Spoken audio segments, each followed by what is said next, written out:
Pozdrav svima ljudi, s vama je Gavrilo i u današnjem klipu ću vam pokazati kako napraviti vaš profil za Skype i skinuti ga naravno. Baš zašto za Skype? Zato što ja želim da igram sa mnogim mojim drugarima i oni žele sa mnom, a ne znam kako da napravim Skype, a ja ne mogu da igram s njima, da ne pričam s njima jer mi je to malo glupo.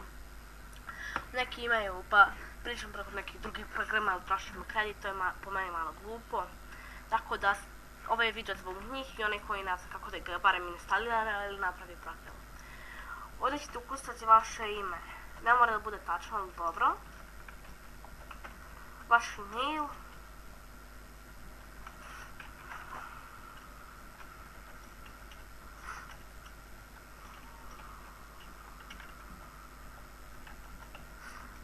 Onda ponovite vaš email, vi to ne morate raditi nego samo ovako. Uzmite ovako sa levim klipkom, onda CTRL-C i kopirajte, bolje je. Onda dan ja ću lupiti 31. decembar. Možete, znači kako ja znam možete bilo koje godine, valjda do 2010. ali ja ću lupiti ovako. Srbija, grad Beograd. Ja ću staviti na srpski, ali vi možete na koji god hoćete, mislim iz koje ste zemlje ili hoćete neki drugi jezik, a da ne bude srpski, hrvatski ili tako nešto. Ukucat ćete vaš broj telefona ovdje. Ovo, how you do, koji ste vi? Ovo ne morate.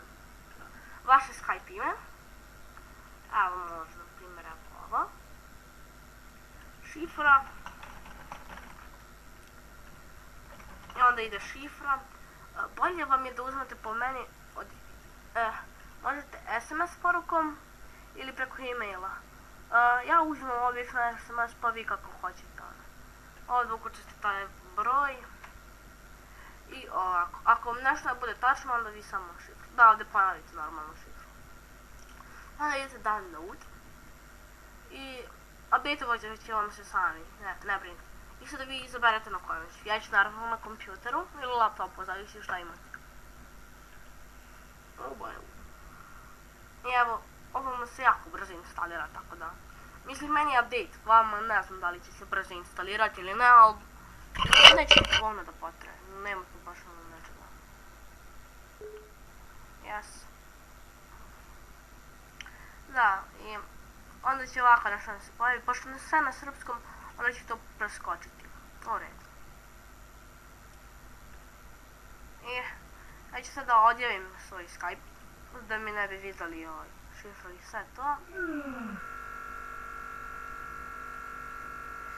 I onda, evo šta sad treba da radite, da uđete opet u taj. I onda kada vi uđete u vaš Skype, onda nadam se sećate ono ime kao Skype name, da. Onda ćete to da ukucate za to i vašu šifru i eto, to vam je to. Ja neću sad da ne bi mi vidjeli ni šifru ni ime. Nadam se da vam se sviđa ovaj klip i vidimo se u sljedećoj epizodi. Poz. Da, pre nego što odjavim klip, ne samo da vam, mislim, završim klip, samo čekajte sada preživljavanje na ostrvu sa mojim jednom drugarom. Večeras snimamo, tako da to čekajte. Poz.